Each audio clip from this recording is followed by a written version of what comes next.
ये नीचे आ जाए अध्याय 1 जहाँ पे लिखा है आपका, और जहाँ समानता लिखा है, पार को समानता लिखा है, समानता। ठीक है। भारत एक लोकतांत्रिक देश है। कक्षा 6 की पुस्तक में हमने लोकतांत्रिक सरकार के मुख्य तत्वों के बारे में पढ़ा था, जैसे लोगों की भागीदारी, संघर्षों का शांतिपूर्ण समाधान, समानता और न्याय। समानता लोकतंत्र की एक मुख्य विशेषता है। समानता क्या है, अंडरलाइन कीजिए आप। लोकतंत्र की एक मुख्य विशेषता है समानता।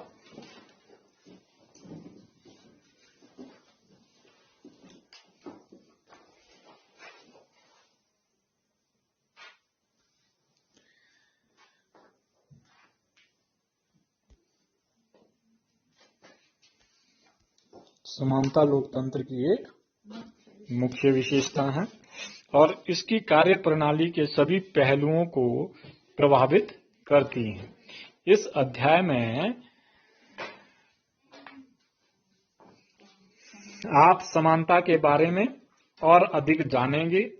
यह क्या होती है, लोकतंत्र के लिए यह क्यों आवश्यक है, और भारत में सब समान हैं या नहीं। हम कांता की कहानी से चर्चा आरंभ करेंगे।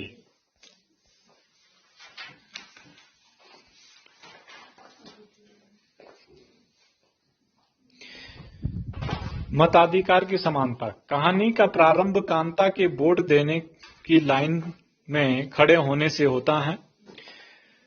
पुनः उन विभिन्न लोगों की ओर देखो जो उसके साथ लाइन में खड़े हैं। कांता अपने मालिक अशोक जैन को पहचान लेती हैं और अपने पड़ोसी छोटेलाल को भी। भारत जैसे एक लोकतांत्रिक देश में सब वयस्कों को मत देने का अधिकार है। अंडरलाइन करें ये, यानी ये बोल रहा है कि भारत में सभी जो आपके वयस्क लोग हैं, वयस्क मतलब जिनकी उम्र 18 साल से ऊपर हो जाती है, उसे वयस्क की श्रेणी में हम रखते हैं। तो वयस्क जितने भी भारतीय नागरिक हैं उन्हें भारत में के लोकतंत्र में, देश में सभी वोट देने का अधिकार दिया गया है। आपकी एज होनी चाहिए 18 साल प्लस। जब 18 प्लस आप चले जाते हैं तो आपको वोट देने का अधिकार मिल जाता है। इस बात का आप विशेष ध्यान रखें कि भारत में वोट देने के अधिकार कब मिलता है, जब आपकी उम्र, जब आप वयस्क हो जाते हैं, 18 साल आपकी उम्र हो जाती है। साथ ही साथ चाहे उनका धर्म कोई भी हो, धर्म के आधार पर हमें वोट देने का अधिकार नहीं मिलता भारत में। शिक्षा का स्तर भी नहीं देखा जाता कि आप पढ़े लिखे हैं या अनपढ़ हैं। जाति कुछ भी हो, जाति के आधार पे भी हम वोट देने का अधिकार नहीं देता भारत देश। वे गरीब हो या अमीर, यहाँ पे गरीब अमीर के आधार पे भी वोट देने का अधिकार नहीं मिलता। यानी सिर्फ वयस्क होना चाहिए, 18 साल से ऊपर उम्र होनी चाहिए, तो आपको वोट देने का अधिकार मिल जाएगा अगर आप भारत के नागरिक हैं। इसे, जैसा कि आप पिछले वर्ष की पुस्तक में पढ़ चुके हैं, सार्वभौमिक वयस्क मताधिकार कहा जाता है। तो जो 18 साल प्लस होने पर आपको वोट देने का अधिकार मिलता है, उसको हम क्या कहते हैं, सार्वभौमिक वयस्क मताधिकार नाम से पुकारते हैं। अंडरलाइन करो, सार्वभौमिक मतलब सभी को एक समान रूप से, जब वो 18 साल के हो जाते हैं भारतीय नागरिक, तो उनको वोट देने का जो अधिकार मिलता है उसको हम बोलते हैं सार्वभौमिक वयस्क मताधिकार। अंडरलाइन कर लें।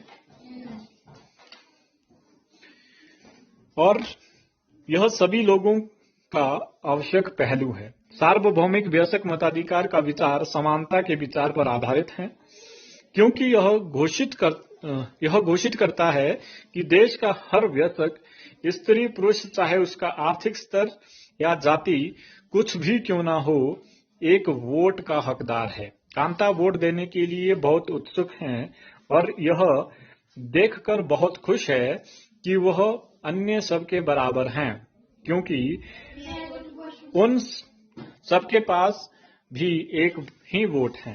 परंतु जैसे जैसे दिन बीतता जाता है, कांता के मन में समानता के वास्तविक अर्थ के बारे में शंका होने लगती है।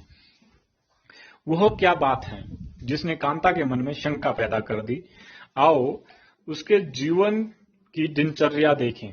वह एक झोपड़पट्टी में रहती हैं और उसके घर के पीछे एक नाला है।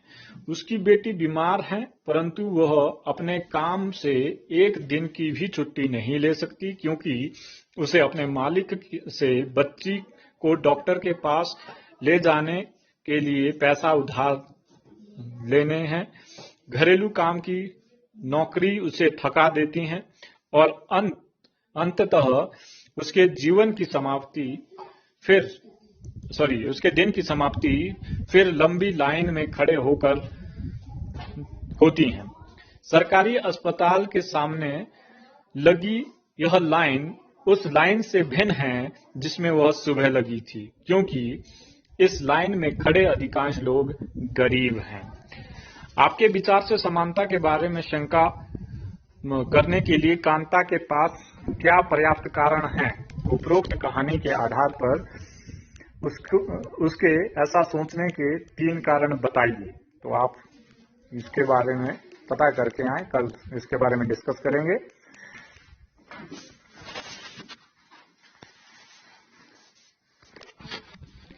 अन्य प्रकार की असमानताएं। कांता उन बहुत से लोगों में से एक हैं जो भारतीय लोकतंत्र में रहते हैं और जिन्हें मताधिकार प्राप्त हैं, लेकिन जिनका दैनिक जीवन और कार्य करने की स्थितियां समानता के से बहुत दूर हैं। निर्धन होने के अतिरिक्त भारत में लोगों को अन्य अनेक कारणों से भी असमानता का सामना करना पड़ता है। इसका आशय हम निम्नलिखित 2 कहानियों को पढ़कर समझेंगे। ये दोनों ही वास्तविक घटनाओं पर आधारित हैं और भारत में होने वाले विभिन्न प्रकार की असमानताओं पर प्रकाश डालती हैं।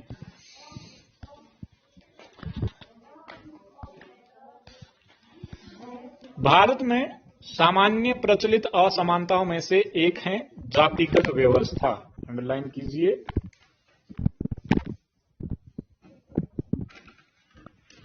नंबर 1 आपके पास जातिगत व्यवस्था है।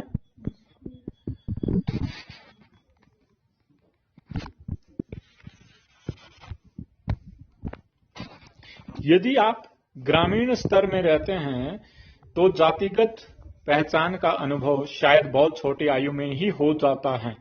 यदि आप भारत के शहरी क्षेत्रों में रहते हैं तो शायद यह सोचेंगे कि लोग अब जात पात में विश्वास नहीं करते, परंतु जरा एक प्रमुख समाचार पत्र के वैवाहिक विज्ञापन के कॉलम में देखिए तो आप पाएंगे कि उच्च शिक्षा प्राप्त शहरी भारतीय के दिमाग में भी जाति कितनी महत्वपूर्ण है। आइए अब एक कहानी स्कूल जाने वाले एक दलित बच्चे के अनुभव के बारे में पढ़ें। दलितों के बारे में आप पहले ही पिछले वर्ष की पुस्तक में पढ़ चुके हैं। दलित एक ऐसा शब्द है जो निचली कही जाने वाली जाति के लोग स्वयं को संबोधित करने के लिए प्रयोग करते हैं। अंडरलाइन कीजिए। दलित जो शब्द है बेटा, वो कैसा शब्द है जो लो कैटेगरीज के लोग अपने लिए प्रयोग करते हैं। ऐसे शब्द को वो अपने लिए संबोधित करने के लिए दलित शब्द यूज करते हैं। जो आपके लोअर कैटेगरीज के सोसाइटी में लोग होते हैं, वो अपने आप को दलित शब्द से संबोधित करते हैं। यहाँ पर जो दलित का अर्थ है, दलित का अर्थ होता है कुचला हुआ या टूटा हुआ। अंडरलाइन कीजिए। और इस शब्द का इस्तेमाल करके दलित यह संकेत करते हैं कि इस शब्द का इस्तेमाल करके दलितों की पहले भी उनके साथ बहुत भेदभाव होता था और आज भी हो रहा है। ओम प्रकाश वाल्मीकि 1950 से 2013 एक प्रसिद्ध दलित लेखक थे। अंडरलाइन कीजिए। आपका शॉर्ट क्वेश्चन ये बनता है कि ओम प्रकाश वाल्मीकि जी कौन थे। तो ये एक प्रसिद्ध दलित लेखक थे। ओम प्रकाश वाल्मीकि 1950 से 2013 के दौरान प्रसिद्ध दलित लेखक ये रहे। अपनी आत्मकथा अंडरलाइन कीजिए, इंपॉर्टेंट है पीपल्स के पॉइंट ऑफ व्यू से। तो ओम प्रकाश वाल्मीकि ने आत्मकथा लिखी जूठन नाम से, ठीक है। तो ओम प्रकाश वाल्मीकि की जो आत्मकथा है उसका नाम क्या था, जूठन, ठीक है। जूठन नाम से उन्होंने आत्मकथा लिखी है, जूठन। तो साथ के साथ आपको याद होना जाना चाहिए कि ओम प्रकाश वाल्मीकि की जो आत्मकथा है वो क्या थी, जिसका नाम क्या था, जूठन। जूठन इसका नाम था।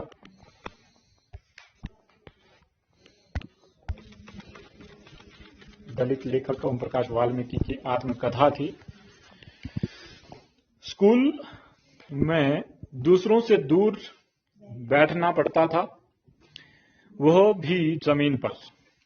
अपने बैठने की जगह तक आते आते चटाई छोटी पड़ जाती थी। कभी कभी तो एकदम पीछे दरवाजे के पास बैठना पड़ता था, जहां से बोर्ड पर लिखे अक्षर धुंधले दिखते थे। कभी कभी बिना कारण पिटाई कर देते थे। जब वे कक्षा 4 में थे, प्रधानाध्यापक ने ओम प्रकाश से स्कूल और खेल के मैदान में झाड़ू लगाने को कहा। वे लिखते हैं, लंबा चौड़ा मैदान मेरे वजूद से कई गुना बड़ा था, जिसे साफ करने से मेरा कमर दर्द करने लगी थी। धूल से चेहरा सिर अंट गया था, मुंह के भीतर धूल घुस गई थी। मेरी कक्षा में बाकी बच्चे पढ़ रहे थे और मैं झाड़ू लगा रहा था। हेडमास्टर अपने कमरे में बैठे थे, लेकिन निगाह मुझ पर टिकी थी। पानी पीने तक की इजाजत नहीं थी। पूरा दिन मैं झाड़ू लगाता रहा। स्कूल में कमरों की खिड़की दरवाजों से मास्टरों और लड़कों की आंखें छिपकर तमाशा देख रही थी। ओम प्रकाश से अगले 2 दिनों तक स्कूल और खेल के मैदान में झाड़ू लगवाई जाती रही, और यह क्रम तभी रुका जब उधर से गुजरते हुए उनके पिता ने अपने बेटे को झाड़ू लगाते देखा।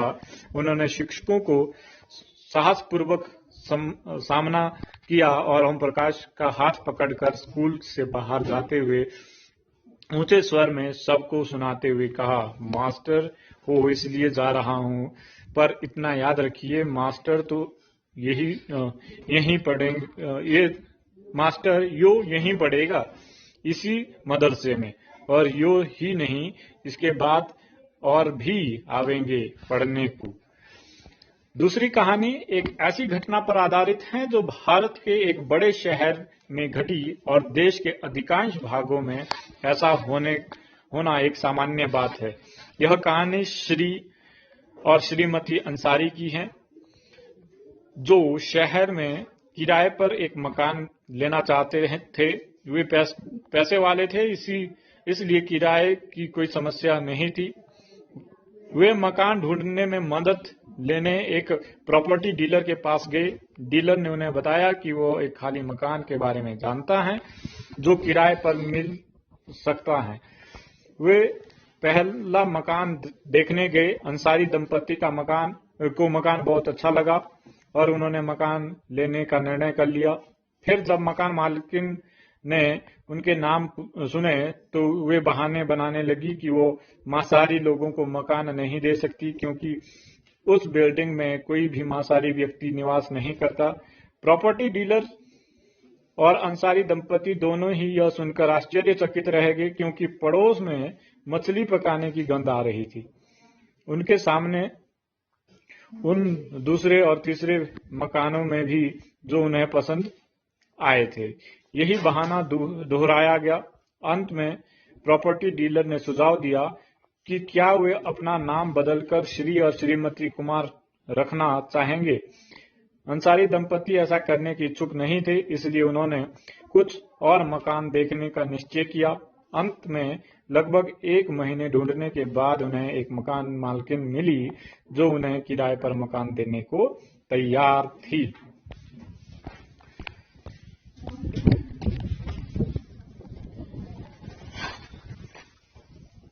मानवीय गरिमा का मूल्य। अब तक आप समझ गए होंगे कि प्राय कुछ लोगों के साथ असमानता का व्यवहार बस इस कारण से होता है कि उनका जन्म किस जाति, लिंग या धर्म में हुआ और वे उच्च वर्ग के हैं या मध्यम वर्ग के या निम्न वर्ग के। ओम प्रकाश वाल्मीकि और अंसारी परिवार के साथ असमानता का व्यवहार जातिगत या धर्मगत कारणों से हुआ।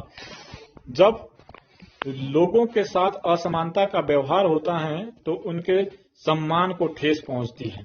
ओम प्रकाश वाल्मीकि और अंसारी दंपति के साथ किए गए व्यवहार के कारण उनकी गरिमा को ठेस पहुंची।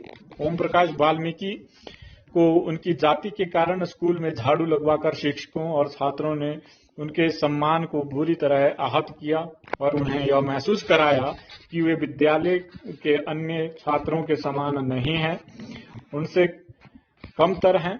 बच्चा होने के कारण ओम प्रकाश वाल्मीकि स्वयं इस बारे में अधिक कुछ नहीं कर सकते थे, किंतु जब उनके पिता ने अपने बेटे को झाड़ू लगाते देखा तो उन्हें इस असमान व्यवहार पर क्रोध आया और उन्होंने शिक्षकों के समक्ष विरोध प्रकट किया।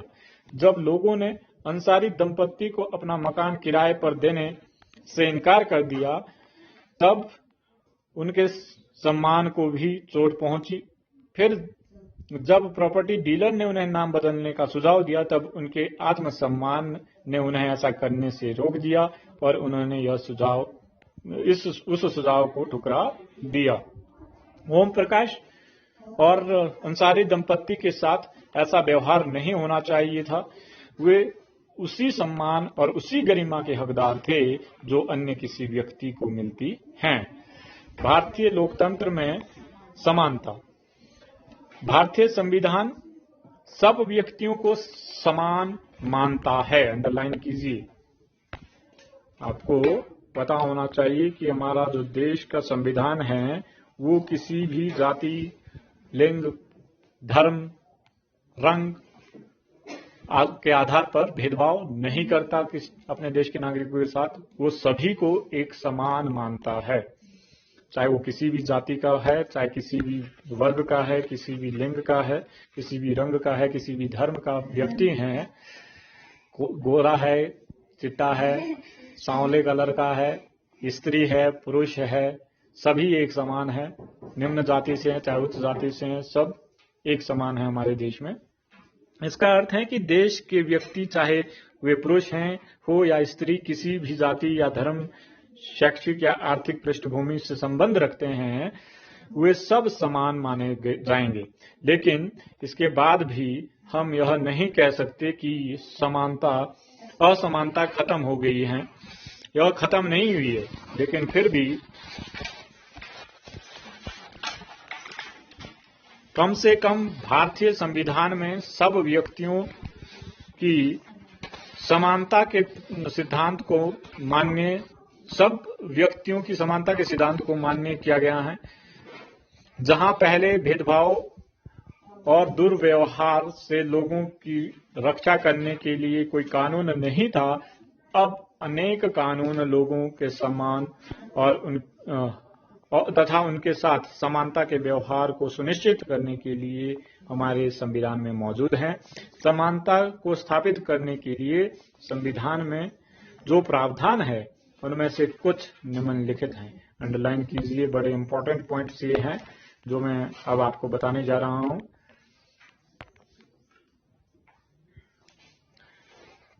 तो समानता किस प्रकार से हमारा संविधान सुनिश्चित करता है?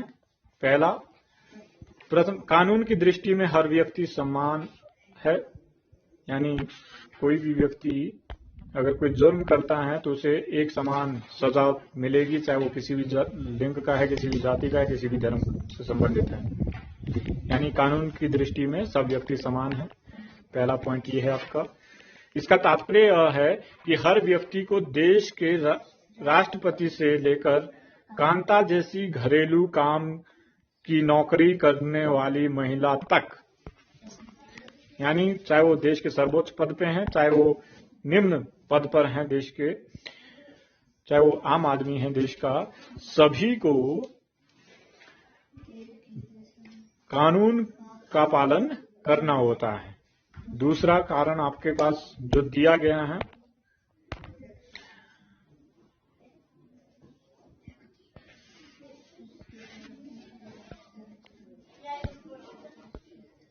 जाइए जी, शौक से जाइए आप। तो दूसरा है, ये नंबर 2 है आपका, किसी भी व्यक्ति के साथ उसकी धर्म, जाति, वंश, जन्म स्थान और उसके स्त्री या पुरुष होने के आधार पर भेदभाव नहीं किया जा सकता। ठीक है, यानी हमारे देश में धर्म, जाति या वंश या जन्म स्थान के आधार पर या लिंग के आधार पर भेदभाव करना कानूनन अपराध है। तीसरा जो मेन पॉइंट आपके पास है वो है, हर व्यक्ति सार्वजनिक स्थानों पर जा सकता है। नंबर 3, ये समानता सुनिश्चित करता है कि आपको देश के किसी भी कोने में जाने से कोई रोक नहीं सकता है। आप स्वतंत्र हैं। भारत के जो भौगोलिक सीमा रेखा है उसके अंदर आप विचरण कर सकते हैं, भारत के किसी भी राज्य में घूम सकते हैं, जिनमें खेल के मैदान, होटल, दुकानें और बाजार आदि सम्मिलित हैं। सब लोग सार्वजनिक कुओं, सड़कों और नहाने के घाटों का उपयोग कर सकते हैं। चौथा आपके पास जो समानता सुनिश्चित करने का कारण है, पॉइंट है, जो हमारे देश संविधान में समानता देता है सभी नागरिकों को, अस्पृश्यता का उन्मूलन कर दिया गया है। यानी हम किसी के साथ छुआछूत वाला व्यवहार नहीं कर सकते हैं, किसी को छूत नहीं मान सकते हैं, जाति या रंग के आधार पर हम किसी से ऐसा अभद्र व्यवहार नहीं कर सकते।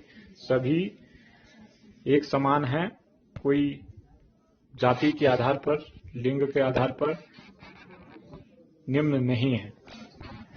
शासन ने संविधान द्वारा मान्य किए गए समानता के अधिकार को 2 तरह से लागू किया है। पहला कानून के द्वारा और दूसरा सरकार की योजनाओं व कार्यक्रमों द्वारा सुविधाहीन समाजों की मदद करके। भारत में ऐसे अनेक कानून हैं जो व्यक्ति को समान व्यवहार प्राप्त करने का अधिकार की रक्षा करते हैं। कानून के साथ साथ सरकार ने उन समुदायों जिनके साथ सैकड़ों वर्षों तक असमानता का व्यवहार हुआ है, उनका जीवन सुधारने के लिए उनके अनेक कार्यक्रम और योजनाएं लागू की हैं। ये योजनाएं यह सुनिश्चित करने के लिए चलाई गई है कि जिन लोगों को अतीत में अवसर नहीं मिले, अब उन्हें अधिक अवसर प्राप्त हो। इस दिशा में सरकार द्वारा उठाया गया एक कदम है मध्याह्न भोजन की व्यवस्था। आपको एमडीएम मिलता है खाने को लंच टाइम पे। हाँ, तो ये समानता को लेकर एक कदम उठाया गया है सरकार के द्वारा, ताकि सभी जाति के, सभी धर्म के जो विद्यार्थी किसी स्कूल में पढ़ते हैं वो एक बराबर बैठकर भोजन कर सकें। इससे हमारी समानता को बढ़ावा देने की कोशिश की गई है। ठीक है, तो आपको ध्यान रखना चाहिए कि मध्याह्न भोजन की व्यवस्था भी समानता के अधिकार को लागू करने की दृष्टि से लागू किया गया है हमारे देश में। इस कार्यक्रम के अंतर्गत सभी सरकारी प्राथमिक स्कूलों में बच्चों को दोपहर का भोजन स्कूल द्वारा दिया जाता है। यह योजना भारत में सर्वप्रथम, अंडरलाइन कीजिए, इंपॉर्टेंट पॉइंट आ रहा है कि जो मध्याह्न भोजन योजना है वो भारत में सबसे पहले तमिलनाडु राज्य में प्रारंभ की गई थी और 2021 में 2001 में उच्चतम न्यायालय ने सभी राज्य सरकारों को इसे अपने स्कूलों में 6 माह के अंदर प्रारंभ करने के निर्देश दिए थे। ठीक है, तो आपको पता होना चाहिए कि मध्याह्न जो भोजन योजना है, एमडीएम, जो आपको मिलना शुरू हुआ, वो सबसे पहले तमिलनाडु राज्य ने शुरू किया था और 2001 से ये संपूर्ण देश में लागू करने का आदेश उच्चतम न्यायालय ने, हमारे सुप्रीम कोर्ट ने जारी किया था। ठीक है, इस कार्यक्रम में काफी सकारात्मक प्रभाव हुए। उदाहरण के लिए दोपहर का भोजन मिलने के कारण गरीब बच्चों को ने अधिक संख्या में स्कूल में प्रवेश लेना और नियमित रूप से स्कूल जाना शुरू कर दिया। शिक्षक बताते हैं कि पहले बच्चे खाना खाने घर जाते थे और फिर वापस स्कूल लौटते ही नहीं थे, परंतु अब जब से स्कूल में मध्याह्न भोजन मिलने लगा है, उनकी उपस्थिति में सुधार आया है। वे माताएं जिन्होंने पहले अपना काम छोड़कर दोपहर को बच्चे को खाना खिलाने घर आना पड़ता था, अब उन्हें ऐसा नहीं करना पड़ता है। इस कार्यक्रम में से जातिगत पूर्वाग्रहों को कम करने में भी सहायता मिली है, क्योंकि स्कूल में सभी जातियों के बच्चे साथ साथ भोजन करते हैं और कुछ स्थानों पर तो भोजन पकाने के लिए दलित महिलाओं को काम पर रखा गया है। मध्याह्न भोजन कार्यक्रम ने निर्धन विद्यार्थियों को भूख मिटाने में भी सहायता की है, जो प्राय खाली पेट स्कूल आते हैं और इस कारण पढ़ाई पर ध्यान केंद्रित नहीं कर पाते हैं। यद्यपि शासकीय कार्यक्रम अवसरों की समानता बढ़ाने में महत्वपूर्ण भूमिका निभा रहे हैं, किंतु अभी भी बहुत कुछ करने की आवश्यकता है। मध्याह्न भोजन कार्यक्रम में निर्धन बच्चों को स्कूलों में प्रवेश और उनकी उपस्थिति तो बढ़ा दी है, लेकिन फिर भी इस देश में वे स्कूल जहां अमीरों के बच्चे जाते हैं, उन स्कूलों से बहुत अलग हैं जहां गरीबों के बच्चे पढ़ते हैं।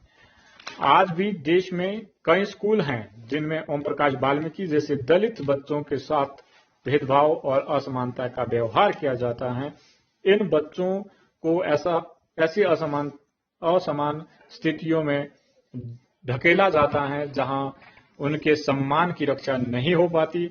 ऐसा इसलिए है क्योंकि कानून बन जाने के बाद भी लोग उन्हें समान समझने से इनकार कर देते हैं। इसका मुख्य कारण यह है कि दृष्टिकोण में बहुत धीरे धीरे परिवर्तन आता है। यद्यपि लोग यह जानते हैं कि भेदभाव का व्यवहार कानून के विरुद्ध है, फिर भी जाति, धर्म, अपंगता, आर्थिक स्थिति और महिला होने के आधार पर लोगों से असमानता का व्यवहार करते हैं। वर्तमान दृष्टिकोण को बदलना तभी संभव है जब लोग यह विश्वास करने लगे कि कोई भी कमतर नहीं है और हर व्यक्ति सम्मानजनक व्यवहार का अधिकारी है। प्रजातंत्रीय समाज में समानता स्थापित करना एक सतत संघर्ष है, जिसमें व्यक्तियों और विभिन्न समाज को सहयोग देना है। इस पुस्तक में आप इसके बारे में और अधिक पढ़ेंगे।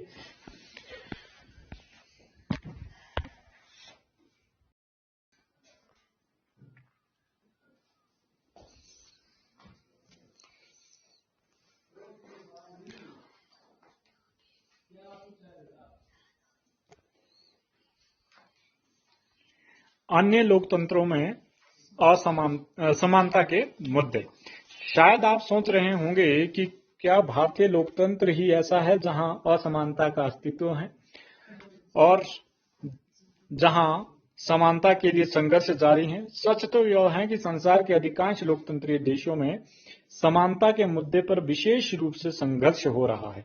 उदाहरण के लिए संयुक्त राज्य अमेरिका में अफ्रीकी अमेरिकन लोग, जिनके पूर्वज गुलाम थे और अफ्रीका से लाए गए थे, वे आज भी अपने जीवन को मुख्य रूप से असमान बताते हैं, जबकि 1950 के अंतिम दशक में अफ्रीकी अमेरिकनों को समान अधिकार दिलाने के लिए आंदोलन हुआ था। अंडरलाइन कीजिए, 1950 में अमेरिका में अफ्रीकी लोगों को समानता का अधिकार दिलाने के लिए आंदोलन किया गया था। यहाँ से आपका स्मॉल क्वेश्चंस बनता है ऑब्जेक्टिव टाइप कि जो अमेरिका में अफ्रीकन लोगों को समानता का अधिकार दिलाने का आंदोलन था, वो कब हुआ था? 1950 में, 1950 में ये आंदोलन हुआ था। इससे पहले अफ्रीकी अमेरिकनों के साथ संयुक्त राज्य में बहुत असमानता का व्यवहार होता था और कानून भी उन्हें समान नहीं मानता था। उदाहरण के लिए बस से यात्रा करते समय उन्हें बस में पीछे बैठना पड़ता था, या जब कोई गोरा आदमी बैठना चाहे तो उन्हें अपनी सीट से उठ जाना पड़ता था।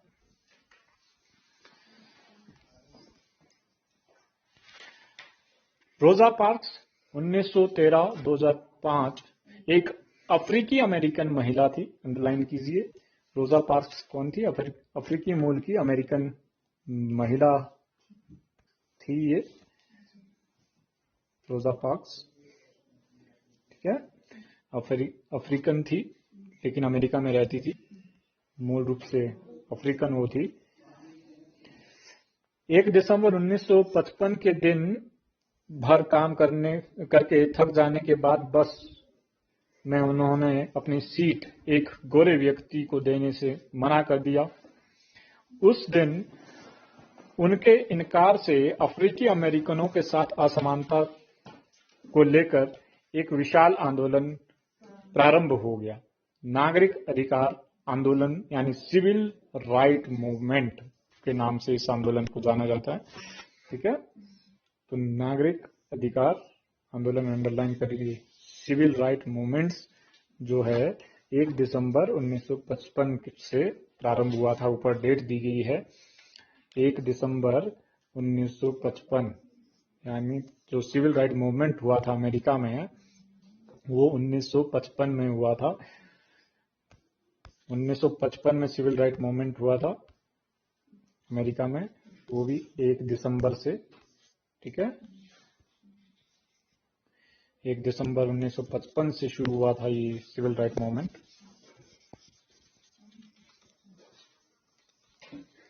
रोजा पार्क्स ने जब सीट देने से इनकार कर दिया था तो उसके बाद लोग भड़क गए थे।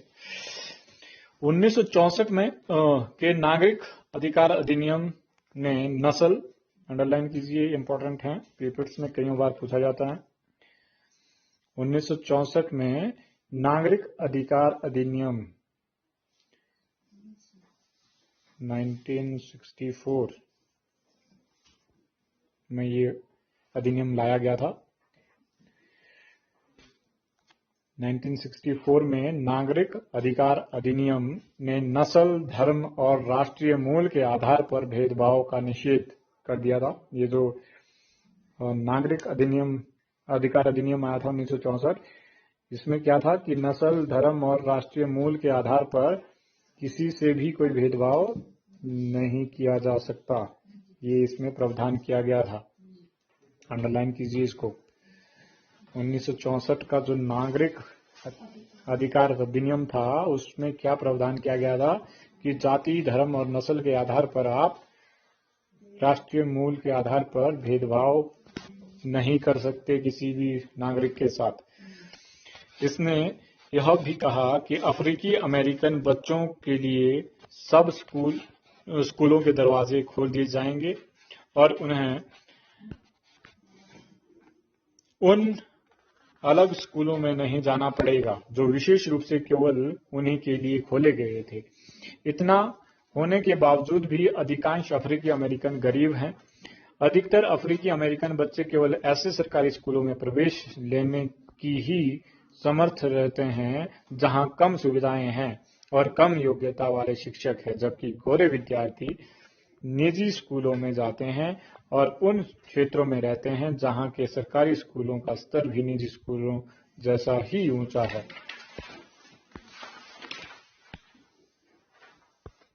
लोकतंत्र की चुनौती। किसी भी देश को पूरी तरह से लोकतांत्रिक देश नहीं कहा जा सकता।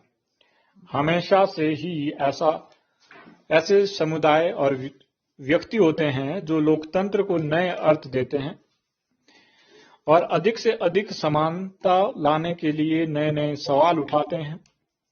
इसके केंद्र में वह संघर्ष हैं जो सब व्यक्तियों को समानता और सम्मान दिलाने का पक्षधर हैं। इस पुस्तक में आप पढ़ेंगे कि किस तरह समानता का प्रश्न भारतीय लोकतंत्र में हमारे दैनिक जीवन के विभिन्न पहलुओं को प्रभावित करता है।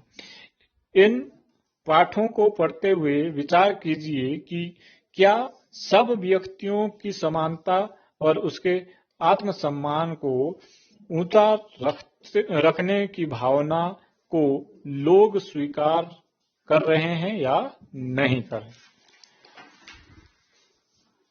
इसके साथ ही आपका ये चैप्टर हमारा यहीं समाप्त हो जाता है।